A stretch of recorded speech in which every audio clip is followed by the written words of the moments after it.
મકરપુરા વિસ્તારમાં આવેલા ward number 19ની મહાનગરપાલિકાની કચેરીમાં પિતા પોતાના બાળકના આધાર કાર્ડમાં સુધારો કરાવવા માટે આવ્યા હતા. તેઓ દ્વારા પુત્રને જન્મનું પ્રમાણપત્ર રજૂ કરાયું હતું, પરંતુ તેની ચકાસણી કરતા આ દાખલો ડુપ્લિકેટ હોવાનું માલુમ પડ્યું હતું.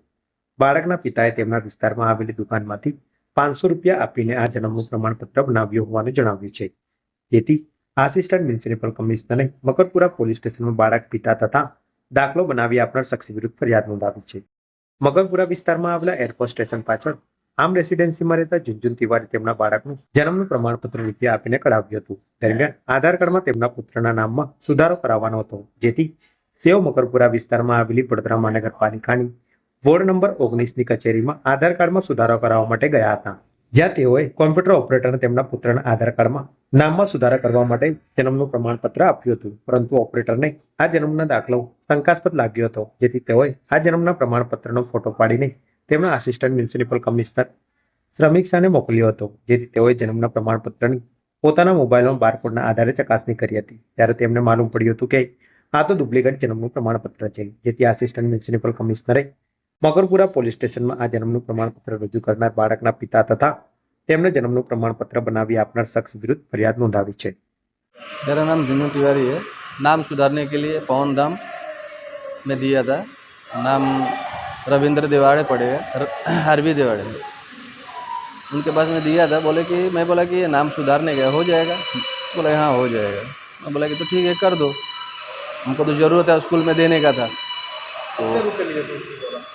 वो 500 रुपये मांगे थे, मैंने 500 रुपये तो दे दिए। कब दिए थे? ये 5-6 महीने की बात है।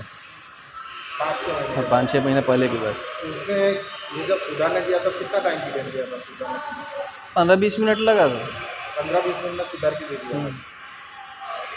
तो अभी आपको लग रहा है फ्रॉड है और उसकी वजह से आप पुलिस स्टेशन खड़े हो? तो हमको तो दुख हो रहा है। अभी तक कितने वो एजेंट ने कितने बनाए हुए? अब ये हम नहीं बता सकते कि वो कितने बनाए नहीं बनाए, ये हम नहीं बता सकते, लेकिन हमको आज दुख हो रहा है कि हमको आज ज़िंदगी में पहली बार मैं पुलिस स्टेशन में आके खड़ा हूँ। આજે વોર્ડ નંબર 19ની અંદર જે રૂટીન આધાર કાર્ડમાં ટોકન આપવાની કામગીરી 9:30 વાગે ચાલતી હતી, ત્યારે ઓપરેટરની આગળ અરજદારે રજૂ કર્યું હતું ડોક્યુમેન્ટ, જન્મનો દાખલો, જે જમનાભાઈ હોસ્પિટલનો હતો. હવે જમનાભાઈ હોસ્પિટલ ક્યારે જન્મનો દાખલો બનાવતું નથી, એટલે અમે જે 3 લેયર્સ જે ચેકિંગ સિસ્ટમ રાખી છે ડોક્યુમેન્ટ વેરિફિકેશનની, એમાં અરજદાર દ્વારા જે ઓરિજિનલ ડોક્યુમેન્ટ રજૂ કરવામાં આવે છે એ ડોક્યુમેન્ટને વેરીફાઈ કર્યા બાદ ટોકન આપવામાં આવતું હોય છે. હવે આ જ્યારે ટોકન આપતી વખતે અરજદાર દ્વારા જ્યારે રજૂ કરવામાં આવ્યું તો પ્રાથમિક દ્રષ્ટિએ ફર્સ્ટ લેયર ચેકિંગમાં જ પકડાઈ ગયું, કારણ કે જમનાભાઈ હોસ્પિટલ ક્યારેય જન્મનો દાખલો બનાવતું નથી. એમાં જમનાભાઈ લખેલું છે, નીચે જે સાઇન છે એ પણ રજિસ્ટ્રારની ખોટી છે, QR કોડ સ્કેન કરવાથી જે 3rd લેયરનું છે એ પણ કશું આવતું નથી. એટલે અરજદાર દ્વારા ફર્સ્ટ લેયર ચેકિંગમાં જ અમને સેકન્ડ લેયર ચેકિંગ માટે એમના દ્વારા એમને ખ્યાલ આવી ગયો તો ખોટું છે, એટલે એમણે તાત્કાલિક સેકન્ડ લેયર ચેકિંગ માટે અમને વોટ્સઅપ કર્યું અને ટેલિફોનિક જાણ કરી કે સર એક બર્થ સર્ટિફિકેટ છે, આપ જોઈ લો. એમના દ્વારા જેવું અમને સેકન્ડ લેયરમાં મોકલવામાં એટલે તાત્કાલિક અમે બર્થ એન્ડ ડિપાર્ટમેન્ટના જે હેડ છે હસમુખભાઈ, અમે એમને એ વોટ્સઅપ કર્યું અને ટેલિફોનિક એમની જોડે પણ ચર્ચા કરી, તો એમને પણ કહ્યું કે આ ફ્રોડ છે.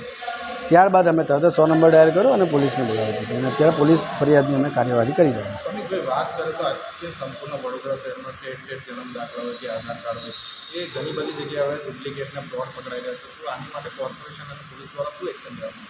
કોર્પોરેશન દ્વારા તો પકડીને પોલીસ ખાતાને સોંપવામાં આવી રહ્યું છે. પોલીસ ખાતું જ એકમાત્ર એવું ખાતું છે કે જેને કોઈપણ શંકાસ્પદ વ્યક્તિ કે શંકાસ્પદ હિલચાલ કરતી વ્યક્તિ કે આના ડોક્યુમેન્ટ તપાસવાનો સંપૂર્ણ હક આપવામાં આવ્યો છે. હવે આ કેસમાં જ્યારે વારંવાર આ બધી વસ્તુઓ પકડાય છે અમારા ચેકિંગની અંદર અને પોલીસ ફરિયાદ પણ દાખલ કરવામાં આવી છે અને અરજદારો દ્વારા પણ જે એમને જે જગ્યાથી કરાયું છે એની પણ માહિતી આપવામાં આવી છે, તેમ છતાં પણ પોલીસ ખાતા દ્વારા જો સક્રિયતાથી પગલાં લેવામાં આવે તો અને તો જ આ બધા કથિત સૂત્રધારોને પકડવામાં આવે તો જ આ બધું અટકી શકે તેમ છે અને દેશને બચાવી શકાય એમ છે. સમીરભાઈ, જે દિવાળી જોડે આ જન્મ દાખલો પકડવામાં આવે છે એના દ્વારા કહેવામાં આવ્યું છે કે એમની ત્યાં કોઈ ઝેરોક્સવાળા દ્વારા કરી દેવામાં આવ્યું છે ફ્રોડ, શું છે? ઝેરોક્સવાળો ક્યારે બર્થ સર્ટિફિકેટ બનાવી શકે? તો પછી કોર્પોરેશનને હેલ્થ ડિપાર્ટમેન્ટની જરૂરત શું છે? બર્થ એન્ડ ડેથ ડિપાર્ટમેન્ટ એ ભાઈનું એવું કહે છે કે નામ સુધારવા માટે કંઈક કરે. તો નામ સુધારવા માટે સામાન્ય છે, તમે જે કોર્પોરેશનની જન્મ મરણની ઓફિસે ત્યાં અરજી આપવાની હોય છે. તમારે આખું નામ જે જોતું એમાં સ્કૂલ LC મૂકીને તમારે અરજી આપવાની હોય છે, તો એ લોકો સુધારી આપતા હોય છે, પણ એનો અમુક સમય હોય છે, એ સમય મર્યાદામાં જ કામ થતું હોય છે. ક્યાંક ને ક્યાંક આવા બધા એજન્ટો દ્વારા આખા વડોદરા સંપૂર્ણ વડોદરામાં આવી વેબસાઇટો ખોલીને અને સાયબર વેબસાઇટ બધી ફેક જ છે. સ્કેન કરતાની સાથે જ પકડાઈ ગયું, ધ વેબસાઇટ નોટ ફાઉન્ડ. પણ આમાં એવું થાય છે કે ભોળી જનતા છેતરાઈ રહી છે આવા એજન્ટોના માધ્યમથી. એટલે હું બધાને બે હાથ જોડીને કોર્પોરેશન વતી વિનંતી કરું છું, બે ધક્કા વધારે પડે એનું ચિંતા ના કરતા, પણ આવા એજન્ટોથી બચીને રહો. લાવો તમારું કામ કરી આપું એવા દુષ્ટોથી દૂર રહેવા માટે એક નમ્ર વિનંતી છે. જે આપનો પરિચય. હું છું Sameer Joshi, head of Aadhaar card department.